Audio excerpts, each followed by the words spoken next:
Bien, bonjour à toutes et à tous, bienvenue dans le podcast La Sœur. Bonjour mon cher Ross, bonjour mon cher Polydomso. Bonjour Guillaume. Bonjour. Alors aujourd'hui, pronostic, vous savez, nous sommes brillants dans cet exercice. Pronostic ô combien dangereux sur Francis Ngannou, Stipe Miocic 2 dans la nuit de samedi à dimanche à partir de 4h du matin sur RMC Sport, c'était le point réclame. Et là peut-être que vous allez entendre des cliquetis. Eh bien c'est un photographe brillant qui est là aujourd'hui avec nous. Nous ne vous donnerons pas son surnom officiel, sous peine de voir la chaîne être fermée par YouTube. Mais donc vous pouvez le suivre sur Instagram, @benji_femme, PHAM. C'est bien ça, monsieur ? Eh ben c'est formidable. Il est à 1391 followers pour le moment. On espère que d'ici la fin de semaine, il sera à 150 000. On compte sur vous. Road to 150K. Road to 150 000. Alors messieurs, vous le savez, à chaque fois, on s'occupe de la main card et on y va crescendo, bien évidemment. On a quand même perdu au combat Volkanovski contre Brian Ortega. Terrible. Oh purée, j'avais même pas fait gaffe. Ouais, Oh si. purée. Bah oui, du coup oui. Et c'est même pas. On annule la vidéo. C'est même pas renvoyer une étape supérieure, une date supérieure. Supérieur. Putain, ça forge de tous Ouais, les côtés. les 23 janvier, c'est les meilleures dates dans la hiérarchie des dates. Non mais oui, on sait pas jusqu'à quand est-ce que c'est repoussé en plus. Il a juste le Covid Volkanovski, donc, c'est ultérieur, mais ultérieur, on ne sait pas quand. Au calendrier grec. Oh la vache, les hommes de lettres sont de sortie. Bien les gars, on va passer maintenant au Coco Main Event, et là j'espère que vous allez être un petit peu plus loquace. Sean O'Malley contre Thomas Almeida qui était vu auparavant comme the next big thing dans cette catégorie bantamweight, et il y avait eu ce fameux combat contre Cody Garbrandt, les deux invaincus, premier main event de chaque côté. Ils étaient tous les deux machines à KO et finalement c'était Cody Garbrandt qui s'était imposé par KO, on s'en souvient tous. Depuis, beaucoup plus compliqué pour Almeida, et de son côté Sean O'Malley invaincu jusqu'à sa défaite contre Chito Vera. Exactement, un combattant infiniment respecté par Rust. Et là, donc, c'est le retour de Sean O'Malley, mais c'est quand même assez dangereux pour lui, même si bon. Ouais, c'est dangereux pour lui, mais celui qui est carrément dans la dynamique. Exactement. C'est Almeida. Là, je pense qu'il n'a pas eu trop le choix d'accepter ou de refuser ce combat. Il est dans une situation. Il a 4 défaites d'affilée ou 3 défaites Je crois que c'est 4. Ouais, je crois que c'est 4. Ouais. Et en plus, c'est des défaites.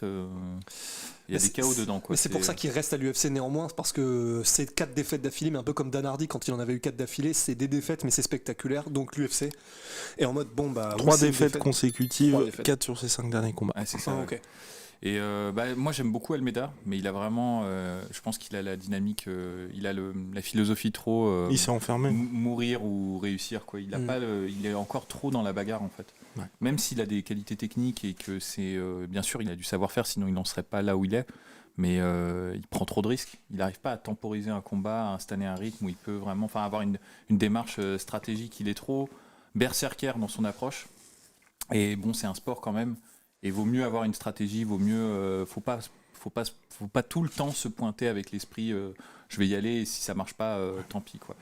Donc là il est clairement mis, je pense, les matchmakers de l'UFC le mettent pour prendre un KO contre Sean O'Malley pour relancer la hype. Ça me paraît clair parce que il a pas une très très bonne défense et ça a toujours été sa faiblesse à Almeida. Il a un très bon arsenal offensif et il en veut. Il est très agressif, ça marche. Mais le problème c'est qu'il prend trop de coups et c'est pas le combattant le plus résistant qui soit, et donc il est face à Sean O'Malley qui lui pour le coup a une grosse force de frappe. Donc là je pense qu'il est un peu installé, envoyé un peu au casse-pipe, honnêtement. C'est un peu mon analyse de ce combat là. Ça veut pas dire que ça va pas être un beau combat, je pense que ça va être intéressant, mais que c'est quand même un peu pour redorer la hype de Sean O'Malley. Ouais, je pense aussi. Ouais, je trouve aussi, c'est en plus de ça il est bon Almeida, et il a démontré qu'il avait le niveau, mais je trouve que même O'Malley est beaucoup plus technique et que l'allonge qu'a O'Malley et son style de combat sont parfaitement adaptés à un style qui est très classique, mais c'est pas forcément un problème d'être classique, mais disons que il est classique sans non plus être le meilleur dans les fondamentaux, Thomas Almeida. Et du coup je pense que et le game plan et le style de combat de Sean O'Malley sont effectivement adaptés à un finish spectaculaire aussi. Je me range parce que je pense que Thomas Almeida, là où il brille vraiment, c'est dans la courte distance. Il a notamment, moi il y a un truc qui fait que j'adore et qui est pas très très commun parmi les combattants, c'est les contres avec les coudes. Il arrive bien, normalement quand tu fais un décalage et que t'envoies ton bras, c'est ton bras arrière que t'envoies, lui il intercepte les adversaires avec des coups de coude. Il avait fait ça avec Brad Pickett, il me semble. Et c'est assez impressionnant, mais le problème c'est que là il va se retrouver... il était monstrueux, était monstrueux. Là il va se retrouver face à un adversaire qui combat dans une distance qui est plus une distance de karaté. Shotokan, c'est-à-dire vraiment longue distance, voire même un pas hors de ta distance. C'est-à-dire que tu dois faire un pas pour pouvoir toucher l'adversaire. C'est ça. Et là, je trouve pas que ce soit là où il brille. Et quand on accélère un peu en anglaise, il a un peu dépassé ce qu'avait montré Cody Garbrandt. Donc je pense que oui, là pour le coup, sauf s'il arrive à caler en interception un coude ou quelque chose comme ça, je pense qu'il va se faire outgunner, quoi. Exactement. Après, on ne sait pas non plus dans quel état de forme arrive Sean O'Malley. Parce que Quand même, je pense qu'il a pris le temps là. Dans quel sens tu penses que il a- physiquement ouais, en fait, il a pris le temps et de toute façon, techniquement, c'est clair, c'est magnifique ce qu'il fait. Mais c'est vrai que on sait qu'il est assez fragile, assez friable, un petit peu comme Anthony Pettis.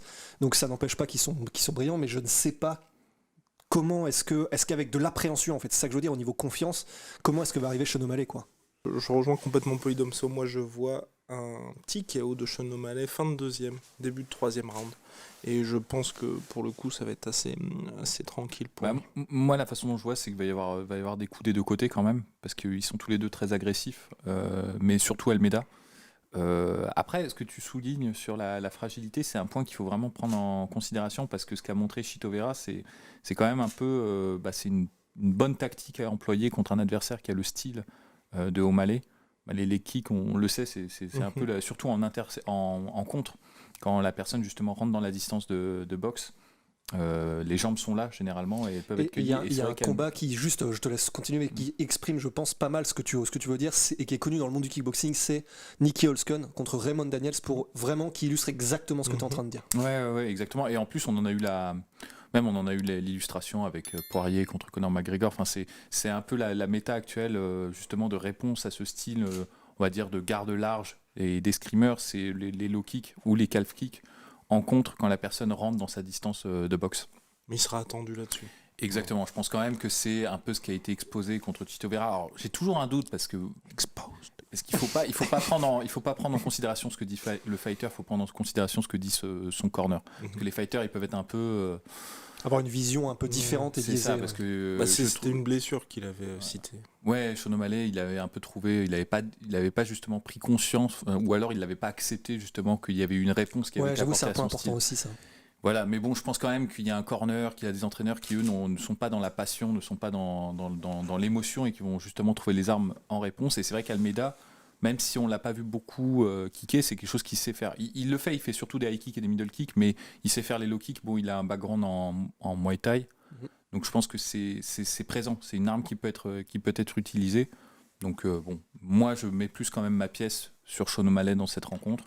Je pense, TKO, round 2, voire round 3. C'est ça, et puis je pense vraiment qu'ils vont être ultra vigilants là-dessus, parce que c'est un truc, c'est un peu comme la revanche Conor McGregor Poirier, tu vois. Je pense que ça va être compliqué pour McGregor, mais s'il y a bien un truc où tu vas te dire, il faut surtout pas que je me fasse reprendre là-dessus, c'est ça, surtout qu'en plus, mine de rien, Sean O'Malley, il y avait déjà eu cette alerte, c'était quand le combat où il avait fini sur une jambe aussi. Il a un nom. Sukumtak. Je crois que c'est ça. Ouais. Voilà. Reste en droit là. Non, mais alors, effectivement. Pronostic. Moi, je mets aussi Sean O'Malley. Et pareil, en fait, je vois bien un petit KO round 2, round 3. Mais et ce serait intéressant. Alors, effectivement, ça va pas forcément avec le fait qu'il n'a pas eu l'air d'avoir une énorme prise de conscience. En tout cas, publiquement. Mais on sait, c'est toujours différent ce qui se passe derrière les rideaux, etc. Mais en plus de ça, ce qui est bien, c'est que s'il y a eu une prise de conscience et qu'il sait aussi que son corps peut lâcher plus facilement, il peut adapter son style, et je serais très curieux de voir comment il adapte son style s'il arrête, mettons par exemple déjà tout ce qui est low kick ou etc, ou les coups de pied circulaires pour se concentrer sur un jeu uniquement en tip, en front kick ou tout comme ça pourrait être vraiment intéressant, et donc je suis curieux de voir ça aussi, mais voilà, comme vous, d'autant qu'en plus moi je trouve que c'est intéressant, il faudrait un jour qu'on fasse peut-être un podcast que moi je ferais sur la réponse justement sur les calf kicks, parce que c'est un problème en fait c'est une arme qui a été apportée en réponse justement à cette position qui est ample. Ouais. Pourquoi pas lors de la revanche de la trilogie Conor McGregor de Sim. Faudrait trouver l'occasion qui fait le marron dans ta gueule, tu vois. 0 à 1000. mais oui, il faudrait en parler, parce que ce qui est intéressant, c'est que c'est pas forcément. Il y en a qui disent oui, mais il faut checker, Mais ça, le problème, c'est que ça te fait sortir de ta position d'escrimeur. Et si en fait avec ces leg kicks la personne te fait sortir de ta position d'escrimeur, il a déjà gagné en fait. Ce qu'il faut, c'est trouver les réponses pour conserver ton style d'escrimeur tout en répondant à cette menace. Et il y a des choses qui ont été montrées, je pense notamment à ce qu'avait montré Ivanov dans son combat, j'ai oublié, Phil Hose, je crois que c'était ça. Donc là, il y a Imavov. Imavov, Imavov. exactement, qui avait déjà montré, je pense, certaines choses qui sont intéressantes dans cette dynamique. J'en dis pas plus, on en parlera le moment venu. On peut dire que cela dit, de toute façon on va en parler en grand détail parce que ça va être passionnant. Mais Cyril Gann aussi. Exactement, et dans le documentaire Une semaine avec Cyril Gann que je vous conseille. Et qui l'a fait Quelqu'un de brillant. Le Scorsese du MMA, c'est ça. C'est comme ça qu'on va faire. Ouais, c'est comme ça. Mais en gros, à un moment donné, ils en parlent justement. Fernand, il y a une séquence qui est dans la chambre d'hôtel où ils s'entraînent et où en gros, Fernand. Pour contrer les low kicks probables de Rosenstruik, justement dit à Cyril, pour contrer ça, pour même éviter qu'ils ne les mettent, c'est-à-dire que c'est même pas les checker, c'est proactif en fait, éviter qu'ils ne les mettent, beaucoup de side kicks au niveau des hanches, des front kicks sur la cuisse, et ça marche parfaitement. Donc c'est pour ça, petite parenthèse, mais ça rejoint une autre discussion qu'on avait eue, je crois, Rust et moi en off. C'est pour ça qu'on voit pas beaucoup de calf kick, par exemple, au Lumpini ou dans des coins comme ça. Bon, déjà, la position n'est pas la même parce qu'ils sont hauts, mais aussi parce qu'il y a tout un travail justement de type sur la jambe qu'ils utilisent, ce qui fait que les calf kicks sont moins efficaces. Enfin, il n'est pas souvent en position de les mettre, en fait. Donc, il y a plein de pistes. Maintenant, il faut juste réassembler les pièces pour les utiliser, en tout cas... pour permettre l'utilisation de la garde ample sans être gêné trop par les calf kicks. Donc le pronostic, mon cher Polydomso, parce qu'il esquive. Ah non, j'ai dit TKO round 2 ou round 3 pour Sean O'Malley. Formidable. Ouais, on est tous les trois sur le même. On va passer au co-main event. Et messieurs, je regarde les bilans de Tyron Woodley et Vincent Luque, c'est quand même fou. Ils ont quasiment le même bilan. C'est-à-dire 19-6-1 pour Tyron Woodley, 19-7-1 pour Vincent Luque. Alors que, je veux dire, il y en a un qui est beaucoup plus âgé que l'autre. Oui. J'étais en train de me dire, mais du coup... Où peut-il en venir ? Bref, donc ce combat-là se retrouve comme main event. Malheur aux perdants, surtout si c'est Tyron Woodley, j'ai envie de dire. Parce que là, Vincent Luque, donc, il était sur une bonne série. Il y a eu ce combat contre Wonderboy qui a été assez terrible pour lui parce que, comme disaient les Américains, he got schooled. Et Tyron Woodley, là, la vraie question, c'est a-t-il toujours envie de combattre ? Parce que sur le combat contre... il y a eu Colby Covington et Gilbert Burns, on avait tout simplement l'impression qu'il n'avait pas envie d'être là. Ou très rapidement, il s'est rendu compte j'ai mieux à faire ailleurs. Même les 3 combats, parce que même contre Ousmane, en fait, c'est dingue, parce qu'il a perdu, je crois, 14 rounds d'affilée, comme ça, mais très très nettement, en fait. C'est assez impressionnant pour un ancien champion, qui au moment où il était champion, défendait quand même bien sa ceinture. Moi, je veux dire, le truc positif là-dedans, c'est qu'au moins Vicente Luque, il va peut-être donner l'opportunité à Tyron Woodley de faire un combat intéressant. Parce que le problème de Tyron Woodley, je dis ça avec beaucoup de respect, mais il est assez chiant à regarder combattre. Hein. Honnêtement, sa stratégie de rester dos à la cage, d'attendre et de déclencher, ça a pu marcher jusqu'à un certain temps, mais là, il se trouve qu'il y a plusieurs personnes qui ont apporté la réponse à cette stratégie-là avec une activité en le suffoquant, en fait. Et le truc, c'est que Vicente Luque, pareil, c'est quelqu'un qui a une grosse activité, qui a du punch et qui a pas peur. Moi, ce que j'aime bien avec Vicente Luque, c'est qu'il est vraiment dans la dynamique. Je vais prendre un coup, mais je vais t'en mettre un et c'est moi qui vais faire plus mal que toi. Et Mais il n'a pas la dimension grappling qu'avaient les 3 précédents adversaires aussi. C'est vrai, mais justement, ça va être une réponse. Ça va permettre de voir où en est vraiment Tyron Woodley. Parce que normalement, effectivement, il a des armes qui lui permettent de répondre face à Vicente Luque. Mais s'il s'écrase justement du fait de l'agressivité de Vicente Luque, là, il y aura peut-être plus d'espoir pour lui, je pense. Parce qu'après, cela dit, la manière dont Rory McDonald avait battu aussi à l'époque Tyron Woodley, c'était sans grappling. Et c'était purement en striking, donc c'est possible aussi. Et surtout que Burns l'a mis dans la sauce en striking exclusivement. Ouais. Non, en vrai, pareil. Et puis c'est vraiment terrible, mais ça ne m'intéresse même plus en fait. Je sais que c'est pas cool, tu vois. Enfin, on est des fans, etc. Mais ça, vu ce qu'il démontre, et ça fait 3 combats qui montrent qu'il a même plus envie de venir combattre. En fait, en tant que fan, moi, ça m'intéresse même plus de le voir non plus, en fait. En plus, à chaque fois sur les réseaux sociaux, en mode ça y est, je suis de retour. Ouais, c'est ça. C'est vraiment l'histoire d'enfant qui crie au loup. Je crois que c'est ça. Ouais. Mais c'est vraiment ça. Bon, après, il faut raison garder parce que il a perdu contre Burns, contre Ousmane et contre Covington, qui sont quand même parmi les meilleurs de la catégorie.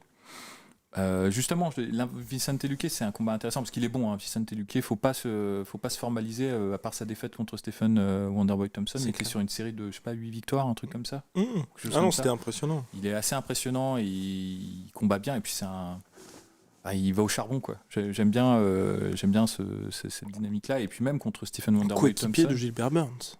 En plus, ouais. Et contre Wonderboy, il y a plusieurs moments où il a touché Wonderboy et ça aurait pu vraiment... Contre la cage d'ailleurs. Ouais, contre la cage. C'est un des rares à avoir justement réussi à pousser Wonderboy dans cette position-là. Donc c'est intéressant. Et là, il n'aura même pas ce taf à faire parce que Tyron Woodley, de toute façon, se met automatiquement dans cette position-là les 3/4 du temps. Donc ouais, en fait, ça va vraiment révéler où en est Tyron Woodley, s'il peut utiliser d'autres armes, s'il peut être plus actif. Vraiment plus actif. C'est un problème d'activité la plupart du temps parce que quand il ne s'exprime pas, il laisse en fait le champ d'opportunité à l'adversaire et jusqu'à présent, jusqu'à sa série de défaites, il y a beaucoup de personnes qui s'auto-censuraient parce qu'ils se disaient il envoie quand même, j'ai pas envie de passer 5 minutes sur le dos si jamais il déclenche un double quand moi je vais rentrer à distance. Sauf que là, ce qu'ont démontré à la fois Covington et Burns, Ousmane c'était vraiment parce qu'il l'a contrôlé vraiment en clinch contre la cage, mais Burns et Covington c'est qu'en fait sa capacité d'amener au sol, sa capacité de striking, elle est vraiment divisée par 2 quand on est actif. Même si on laisse des ouvertures, en fait, il cherche trop l'ouverture parfaite, Tyron Woodley.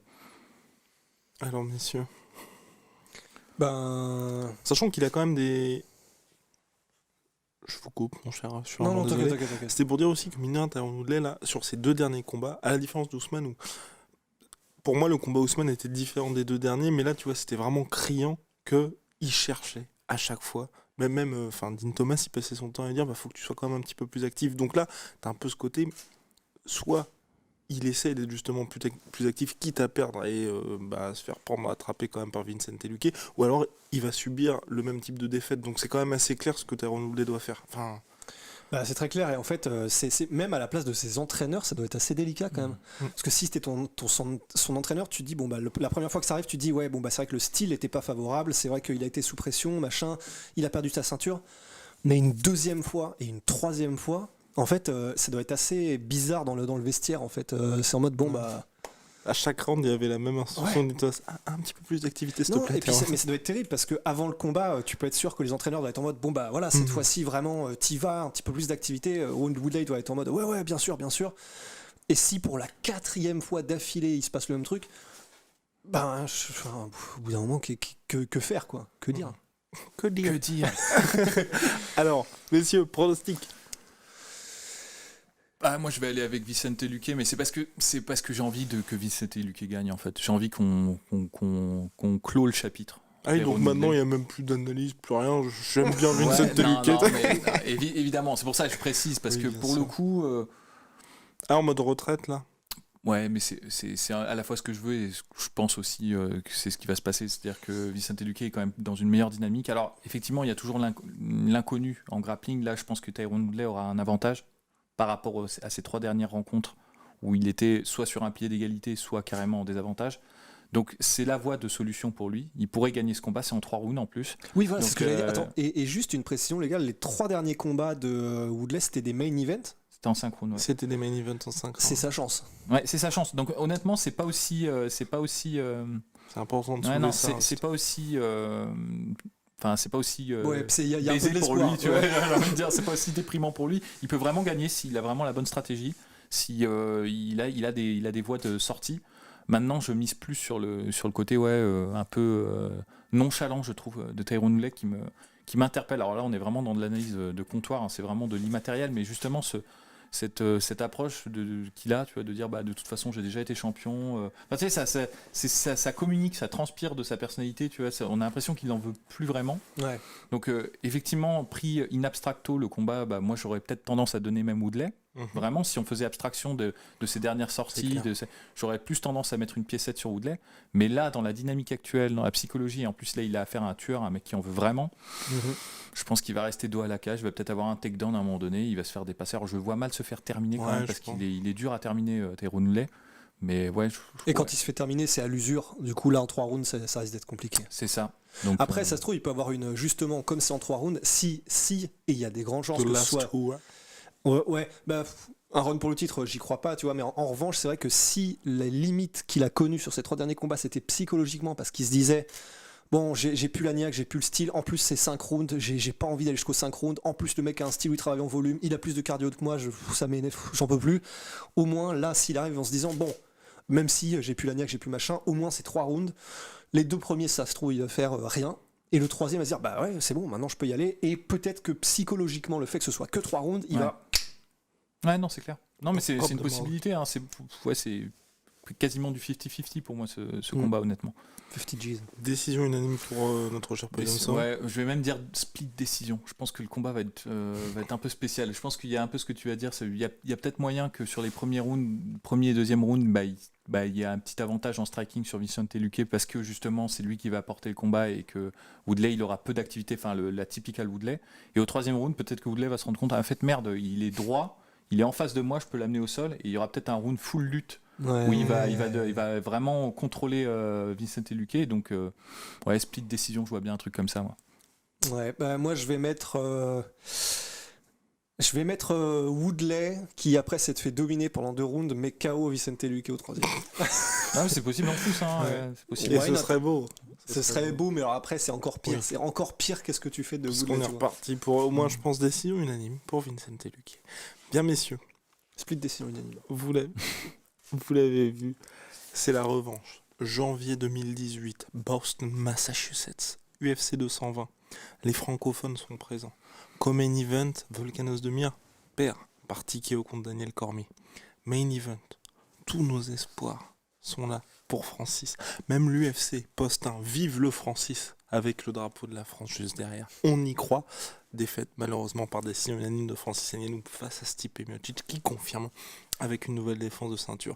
Les deux hommes avaient dit ouais, on va se retrouver dans quelques années, 3 ans plus tard, là ça y est, on y est, UFC 260, Stipe Miocic contre Francis Ngannou volume 2. Et là maintenant place au pronostic. Bien évidemment, je préfère faire un petit disclaimer. Et là vous allez vous dire ah ok, on voit vers où vous allez les gars. Nous sommes pour Francis, mais il convient de nuancer nos propos et surtout d'être objectif quant à ce qu'apporte chacun sportivement tout simplement. Et pour ma part, je pense que ça va être compliqué pour Francis à nouveau. Oui, non, parce que c'est en fait ce qui est très compliqué, on en parle à chaque fois. Stipe Miocic, ce qui est plus facile, c'est nos analyses se basent sur quelque chose d'assez tangible finalement. Francis, évidemment qu'il a progressé en lutte, effectivement qu'il a progressé partout, mais on n'a pas pu le voir dans la cage. Et donc c'est très compliqué de se dire justement, comme il ne l'a pas fait, mais c'est à l'entraînement, il va pouvoir reproduire ça face à Stipe Miocic en 5 rounds, et surtout tu vois de dire, le menton... On est d'accord avec ça, on en avait parlé lors de la preview, le menton Stipe Miocic, bien évidemment, maintenant est selon toute vraisemblance plus friable. Mais est-ce que ça va être ce combat-là ? Est-ce que ça va être le combat d'après ? On ne sait pas vraiment, c'est pas comme Chuck Liddell qui s'était pris déjà 2 KO, était là, t'as le combat contre Rich Franklin, c'est ça ? Oui, il prend juste un jab, ouais. Voilà, ça, en plus, Rich Franklin qui avait la main pétée en plus. Et là, on peut se dire, peut-être qu'il y a un risque. Là, il vient d'encaisser 3 gardes, enfin, les 2 derniers, donc 2 gardes de suite contre Daniel Cormier, le menton allait bien. Compliqué. Je rejoins Guillaume, il y a un monde entre ce que tu fais à l'entraînement, même si pour reprendre les paroles de Fernand Lopez, même si tu te butes à l'entraînement, et ce que tu fais dans l'octogone le soir du combat. C'était Bas Rutten qui disait en fait c'est comme si je te disais de marcher sur une bande de 10 cm de large, tu y arriveras très bien, mais si tu dois marcher sur une planche entre 2 immeubles à 300 mètres de haut, c'est la même difficulté, mais tu n'y arriveras pas parce que tu as le stress en fait. Et c'est pareil pour ça. C'est pour ça que moi j'ai. Elle est parfaite l'analogie. Elle est bien, hein, mais j'ai tendance à avoir de principe à douter un peu tant que je ne vois pas, comme Saint Thomas, tu vois, je ne vois pas, tu vois, je doute un petit peu de la capacité de le faire. On avait déjà eu ce propos à propos de la lutte de Justin Gaethje, où justement moi ma position c'était de dire il y a peut-être toutes les accolades qu'il faut. Il y a peut-être tout le monde qui dit que c'est un excellent lutteur, mais tant que je ne l'ai pas vu lutter vraiment dans l'octogone, je ne peux pas me préciser. Et de principe, je vais considérer qu'il ne sait pas le faire.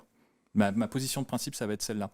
Et c'est pareil pour moi avec Ngannou. C'est pour ça que c'est très compliqué ce combat à pronostiquer. Effectivement, il y a des qualités énormes de la part d'Ngannou. Il progresse, ça se voit qu'il progresse sur certains domaines. Moi, je trouve que là où il a le plus progressé depuis qu'il est rentré à l'UFC, c'est sur son footwork. Je vous invite à regarder son tout premier combat contre le Brésilien. J'ai oublié son nom. Luis Enrique. Exactement. Oh, bravo. Bien joué. Il avait signé à Arrest Fighting d'ailleurs. Oui, c'est vrai. Et regardez le footwork d'Ngannou, c'est vachement drôle parce qu'il marche. Et il a une temps, c'est marrant, hein, mais il fait des trucs qu'on fait pas, tu vois, c'est qu'il commence à avancer avec le pied arrière plutôt que le pied avant.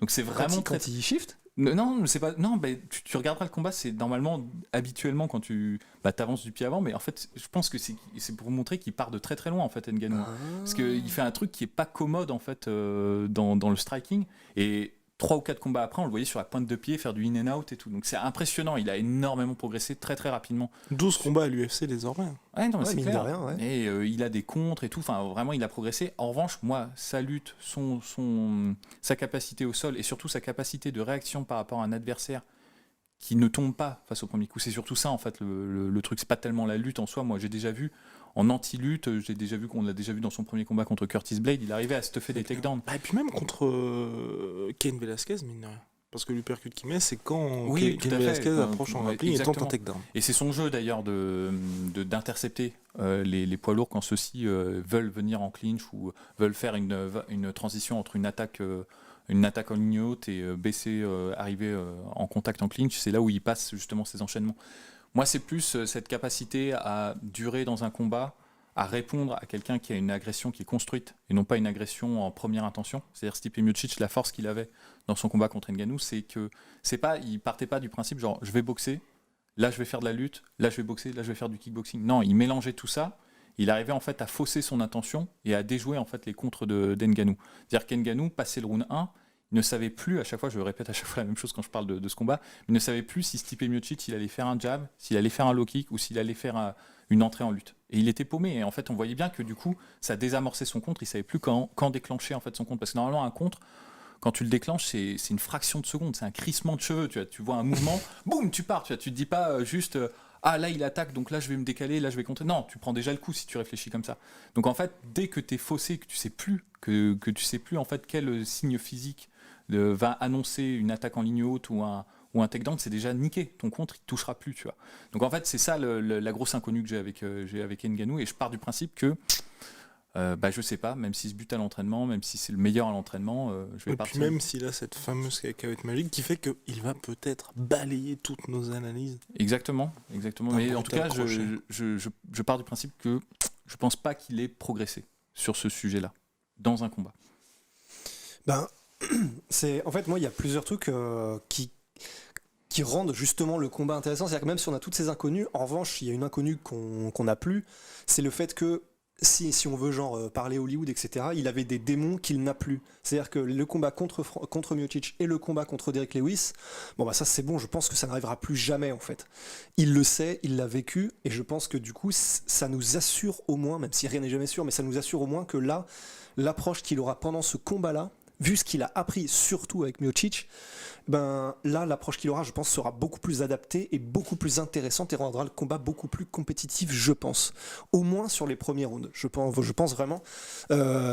Du coup, je suis tellement curieux, et du coup on peut se baser sur rien, mais j'ai quand même envie, je vais mettre Ngannou aussi, parce que j'ai quand même envie de me dire que tout ce qu'il a appris là, avec ces deux combats-là, et même si on n'a rien vu sur ces 4 derniers, rien que la défaite contre Miocic et ce qu'il en a appris lui donne suffisamment, je pense, l'a fait suffisamment progresser pour arriver ici, même s'il avait les mêmes armes qu'avant, pour pouvoir gagner, tu vois. Même s'il n'avait pas progressé du tout, juste une meilleure gestion de son combat, je pense, peut faire la différence. Du coup, pour moi, je mets Francis Ngannou. Alors après, il y a un autre truc, alors ça, je sais que ça va être complètement en parallèle, tu vois, mais dans le Embedded, l'épisode 2, alors je l'ai vu qu'une fois, et ça se trouve, je l'ai rêvé, tu vois, mais je pense pas.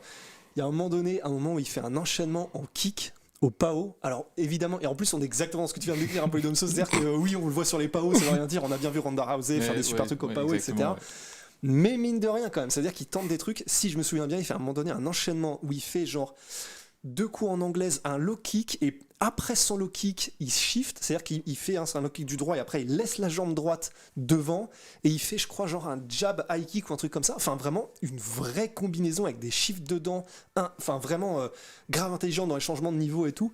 Alors ça veut rien dire, mais j'étais en mode, bon, c'est un combat, c'est toujours différent, l'anecdote de Bas Rutten, mais il fait des trucs quand même, c'est vraiment stylé, et si jamais, on sait pas, si jamais il peut les placer en combat, il y a des trucs de fou qui peuvent se passer, hein. Il peut nous surprendre, mais comme jamais, quoi. Non, mais c'est clair, et moi j'ajouterais que ce qu'il y a de positif pour Ngannou, c'est que je pense que dans son premier combat, il aurait pu largement le gagner, ce combat. Honnêtement, même si la décision fait pas un pli, il se fait dominer sur 4 rounds, ça je l'entends très bien, mais c'est juste qu'il avait la pire approche, je pense, possible et il le pour sait. ce combat. Et il le sait, tout le monde le dit, Fernand l'a répété, je pense qu'Ngannou le savait, il sait qu'il est arrivé avec un stress énorme dans ce combat où il se disait faut que je le termine, faut que je le termine. Il en a chié jusqu'à sa préparation, tout ça. Et donc il y avait toute une circonstance, tout un tas de circonstances qui fait qu'il a adopté la pire stratégie possible face à Stipe Miocic. Alors que du coup, Stipe Miocic, lui, avait la meilleure stratégie possible contre Ngannou. Et pourtant, même dans cette configuration-là, il y a plusieurs moments où Stipe Miocic, c'était la tour branlante, quoi.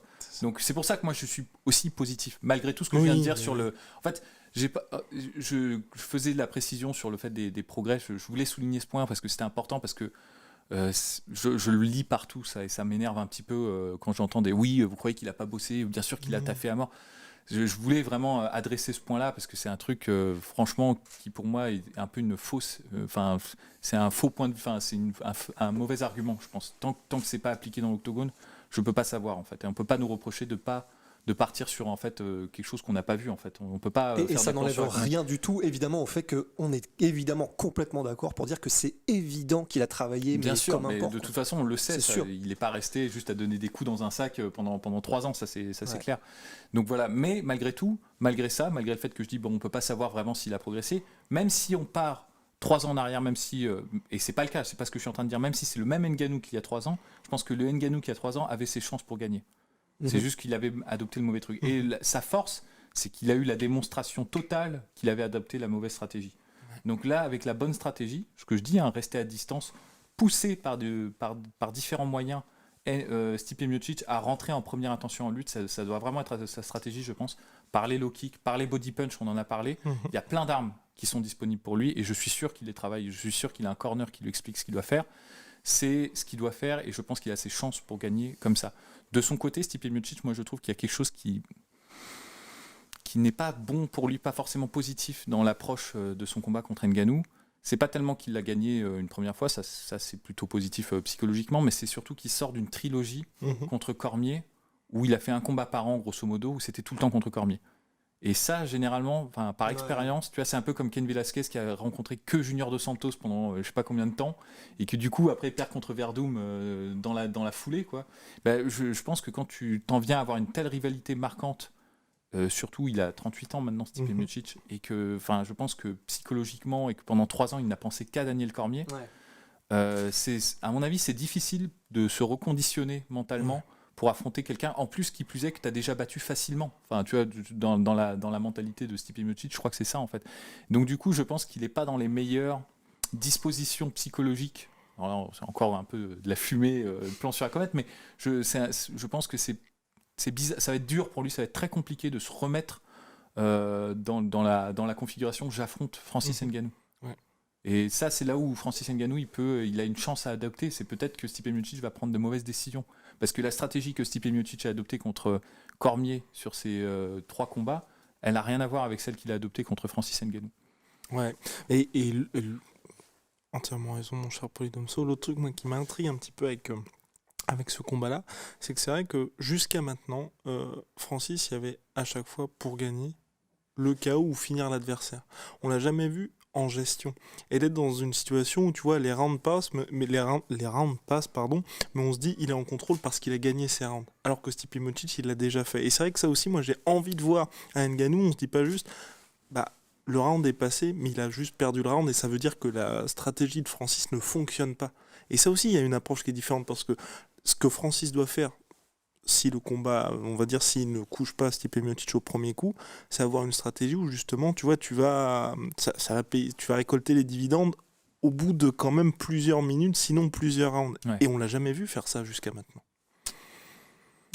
C'est même pas sûr qu'il puisse. Disons, son style ne le permet même peut-être pas en fait. Mais c'est pour ça que c'est pour ça que moi je disais les coups au corps, les low kicks, peut-être équilibrer. Je pense pas que, attention, je pense pas que Ngannou se transforme en combattant d'usure et tout, ça convient pas du tout à son physique, à son style, à sa façon de dépenser son énergie, mais néanmoins ça peut pousser. En fait, la grande force d'Ngannou, c'est ses contres.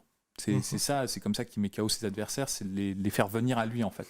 Et le truc, c'est que dans la plupart de ses combats, il n'a pas besoin d'avoir une stratégie pour les faire venir à lui. Il approche, les adversaires paniquent, déclenchent trop tôt et se font corriger. C'est exactement ce qu'il avait dit, c'est je laisse le jeu venir à moi. C'est ça.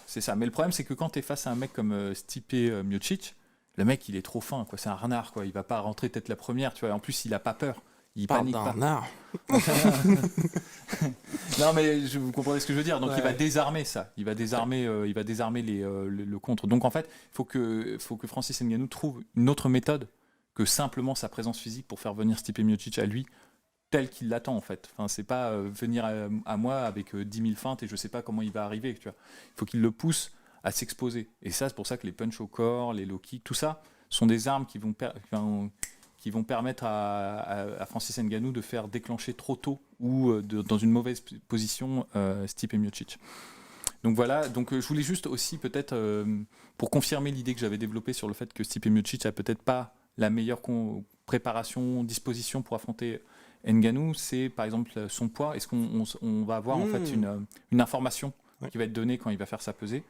Contre DC, il avait vraiment développé une approche où il avait perdu du poids, beaucoup, justement pour avoir plus d'activité, pour plus de vitesse, plus d'agilité, pour Surtout tourner. sur à partir du deuxième combat. Tout à fait, pour tourner autour de DC. Mais c'est vrai que cette stratégie, c'était souligné justement à très juste titre par Fernand Lopez, c'est pas la meilleure approche à avoir contre un mec comme Francis Ngannou qui a une telle puissance et qui s'entraîne à mort en fait, et qui physiquement va avoir un avantage net. Donc je pense qu'on en saura déjà plus en fait sur l'approche qu'a eu Stipe Miocic par rapport à ce combat lorsqu'on aura sa pesée, qu'on aura son poids contre Francis Ngannou. Oui, complètement. Parce que c'est vrai que si il arrive à 104 kg, comme l'a dit Fernand, et que Ngannou arrive à 118, c'est pas 118 kg, je sais que ça va être horrible parce que je vais avoir l'impression de donner des noms comme ça, mais c'est pas 118 kg de Ben Roswell ou Roy Nelson, tu vois. non, mais dans le sens, il est extrêmement athlétique, Francis Ngannou. Donc c'est 118 kg. Il n'y a rien acheté. Ouais, c'est 118 kg qui, quand ça se prôle, quand ça entre et que ça ressort, ça va vite. Et c'est pour ça que c'est 118 kg, mais sauf que c'est pas 118 kg gérable et immobile. C'est 118 kg que tu vas devoir gérer parce que ça arrive à très très grande vitesse en fait.